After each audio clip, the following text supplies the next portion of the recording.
Chapter 868. Once there were enough people in the square, Catherine came out in white church robes with flames embroidered on the hems and a fire dragon stitched into the chest, giving a speech to the public. Her voice rang in the crowd's ears, and it was not long before their gazes turned awestruck. Carl could not help but marvel at the sight. It was unclear where Wilbur had even found this girl. She was beautiful, and her natural charm was perfect for spreading the word of the church. Under the influence of her natural charm, every believer would only grow more loyal, some even becoming devout believers. These devout believers were extremely enthusiastic about everything there was to know about the church. They were willing to give everything they could to the church, even putting themselves on the front lines if a battle was to break out. With Catherine's speeches, the church gained up to 1,000 believers in half a month and dozens of extreme believers. She had single-handedly accelerated the development of the church immensely. Just then, 1,000 believers knelt on the ground, listening on in an awed daze. Even Carl and the others seemed a little stunned by the sight. All of a sudden, a dozen cars drove into Saturn Village, stopping before the square. Carl looked over warily. Over 20 Westerners in long white robes emerged from the cars, dressed in long white robes with bright red capes. Each man looked fit and muscular.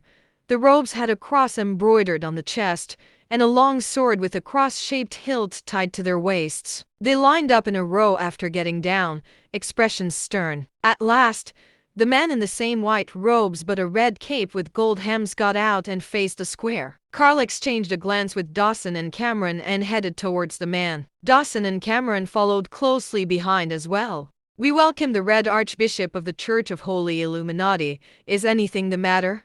Carl asked the man. The Pope looked at Carl's clothes. They were the same white robes, with a fire dragon stitched on the chest, as well as a red cape with flames embroidered on the hems. "I am Archbishop Herman of the Gango Church of Holy Illuminati.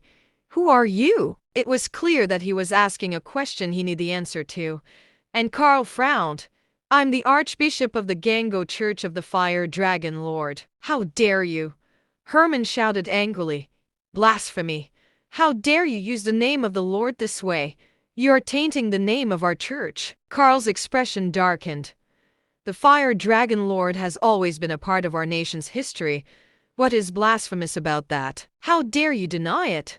Attracting believers through charming tactics is an act of blasphemy in itself," said Herman coldly. Carl said coolly, "That's just a skill we happen to utilize.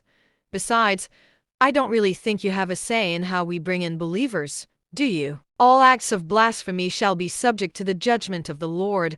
I'll give you a chance now to dissolve this religion of yours, or our holy warriors shall subject you to judgment by force," said Herman coldly. Carl was furious. "Watch it. You're not the only church in the whole world, you know. Stubborn devils. Get them!"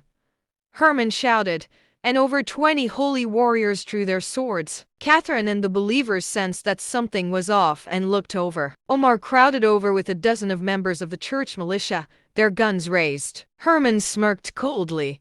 "You're making a fool of yourselves.